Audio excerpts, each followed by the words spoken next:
Okay. All right. Okay. All right. Hello, everybody. Thanks for being here. Thanks to Senator Klobuchar and Cantwell. Well, I hear something happen today and say something I didn't think was imaginable. I agree with Elon Musk. Within the hour, he put on X the following. I have it right here so you can all see it. He said, "I'm sorry, but I just can't stand it anymore. This massive, outrageous, pork-filled congressional spending bill is a disgusting abomination. Shame on those who voted for it. You did wrong," he said to them. "You know it.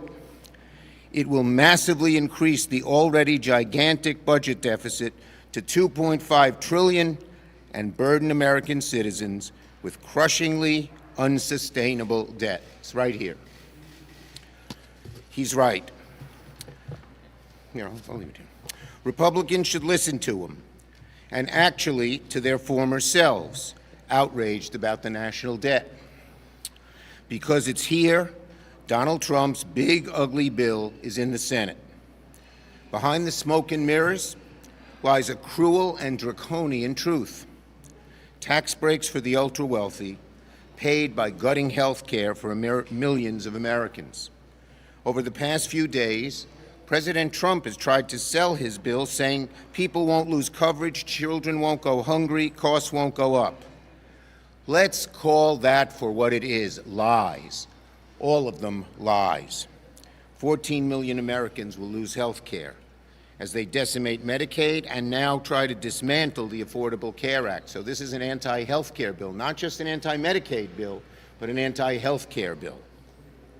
20 million Americans will see their health care costs go up, many of them dramatically, so they might not even be able to afford health care.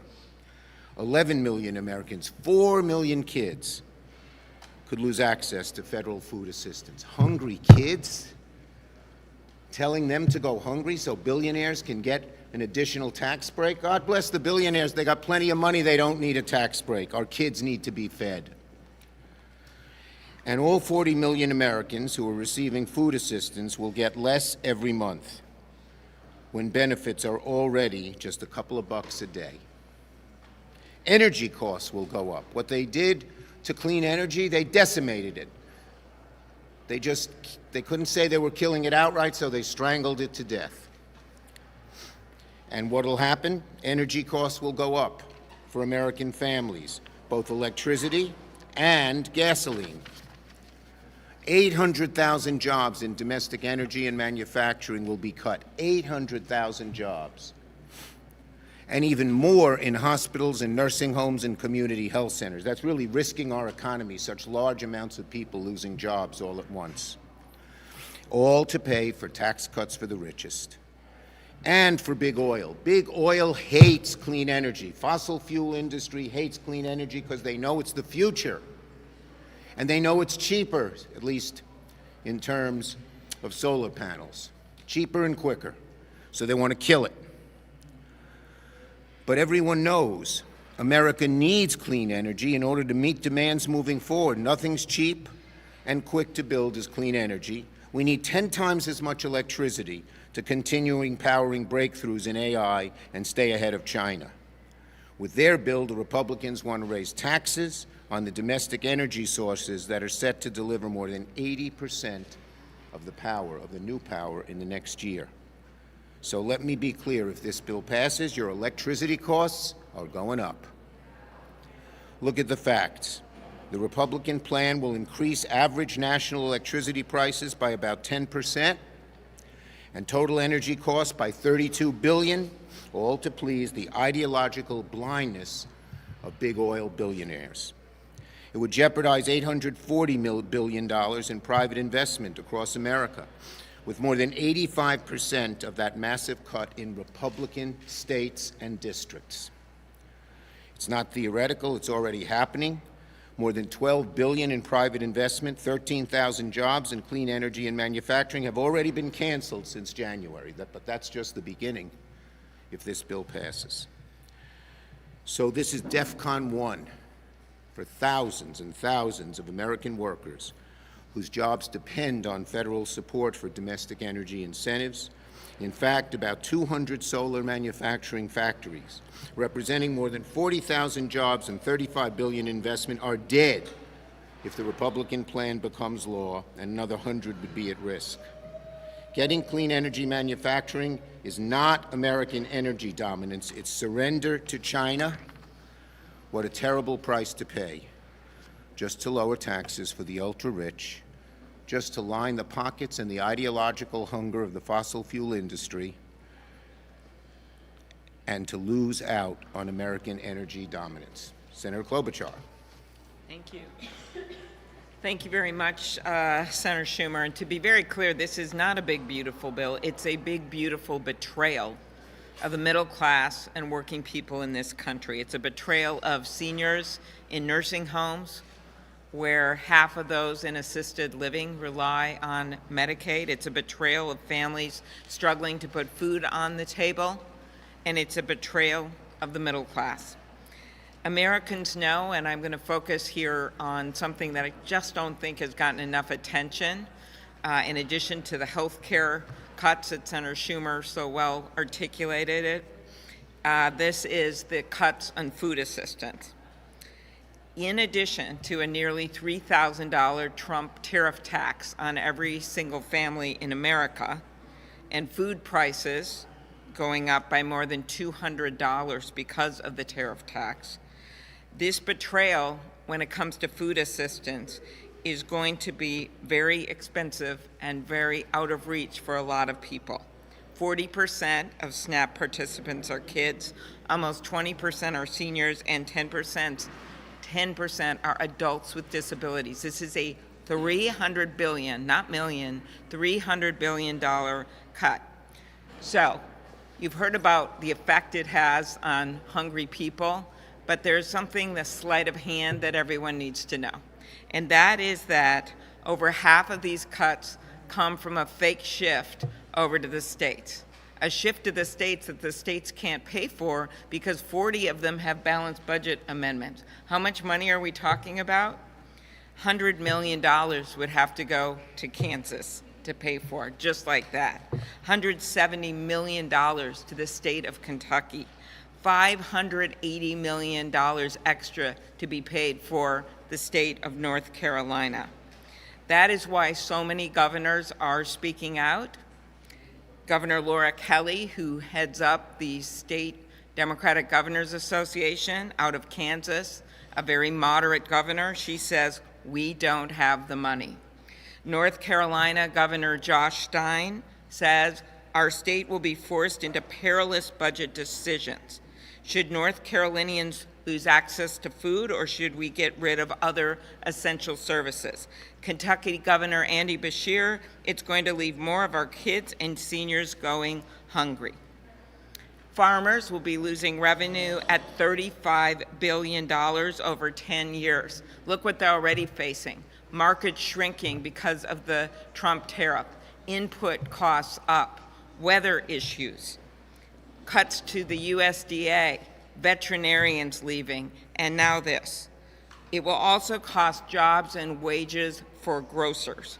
I visited a number of grocery stores in my state, independent groceries, because all we need is to not have more consolidation. We want to have these independent grocers, and they're the ones that would be literally the roadkill if this goes through, because especially in rural areas, so many of their customers use SNAP. So this bill is one betrayal of families who are facing these costs, of people who need health care. Either they're on the Affordable Care Act and the rates are going to go way up, or they're in a nursing home, and I mentioned, and they're on Medicaid. Instead of rubber stamping the Trump agenda, instead of just raising their hands up in the air and saying, people will die, it only takes 4 Republicans in the House or 4 in the Senate to stand up and say no to this and work with us on a better budget. Thank you, Senator Klobuchar. Senator Cantwell. Thank you. It's great to be here with Leader Schumer and my colleague from Minnesota, Senator Klobuchar. We're here today to talk about the reconciliation bill that makes Medicaid cuts that is literally just another attempt to repeal the advancements of the Affordable Care Act. American families said no before to repealing the Affordable Care Act, and families are saying no now to repealing parts of the Affordable Care Act. Here are some of the facts from the Urban Institute. By covering more people, the Affordable Care Act improved access to care, covered millions more of Americans, and helped us lower costs. But the provisions in the House reconciliation bill will reverse those gains. And for what? To give a tax break to the ultra-wealthy or to corporations that don't need it? CBO estimates that because of these changes in the House reconciliation bill, there will be 15.9 million more Americans who don't have insurance over the next 10 years. That is more than a 50% increase in the number of people who are currently uninsured. That would reverse the coverage gains by the Affordable Care Act. This would raise costs on all of us. The decision of the Affordable Care Act to be expanded was a good idea. Missouri providers thought so. Emergency room visits in that state dropped by 15% on the uninsured. States that expanded Medicaid overall saw a 55% drop in hospital uncompensated care costs. In Missouri, after the Medicaid expansion, they saw their uninsured rate decline from about 50% to 35%. So now, what is going to happen when you cut Medicaid and more of those people are now going to return to the ranks of the uninsured? Missouri chose to participate in the expansion, and over 300,000 people gained that insurance, but now they are at risk of losing it again. If this bill is enacted, reversing the gains of the Affordable Care Act, it will increase our uncompensated care cost. One estimate, $42 billion alone in 2026 of uncompensated care, and $278 billion in uncompensated care increases over a 10-year window. At the same time, the provisions put into the House reconciliation bill leaves providers and states with any tools that they could do to address this. This bill could cause a $1 trillion decrease in healthcare services, leaving states to try to grapple with that hit. And rural areas will be the most hard hit. The result in declining revenue would have adverse consequences for at-risk hospitals and rural communities. We have all heard from our rural hospitals warning us about this. How is it that our Republican Senate colleagues are not listening to those rural hospitals? The Center for Healthcare Quality and Payment Reform has reported that 1/3 of all rural hospitals in the country are already at risk, closing because of the pressures they face from financial losses on patient care, limited revenues, and other low financial reserves.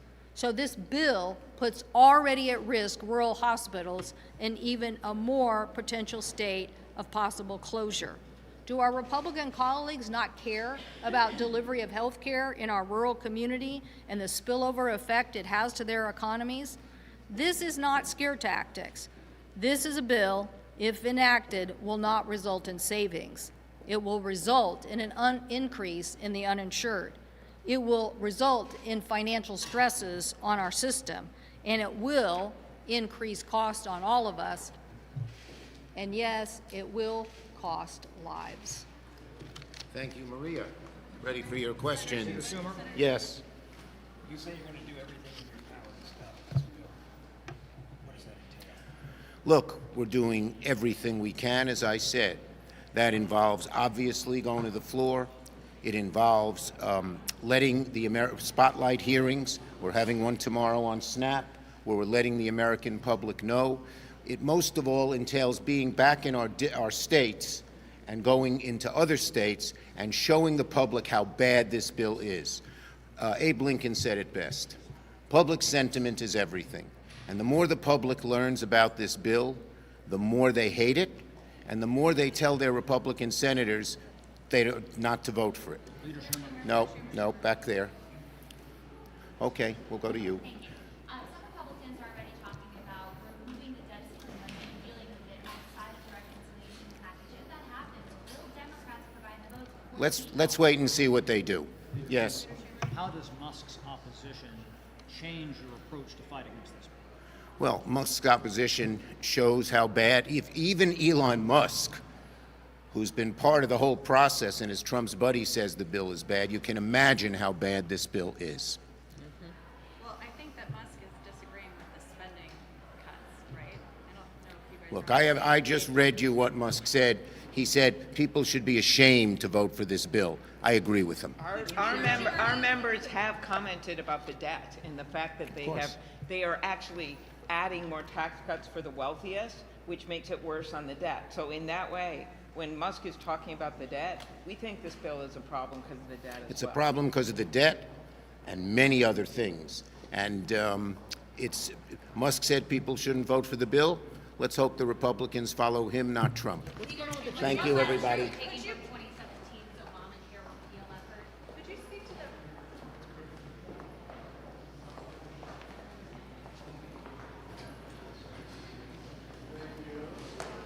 All right. Thank you, sir.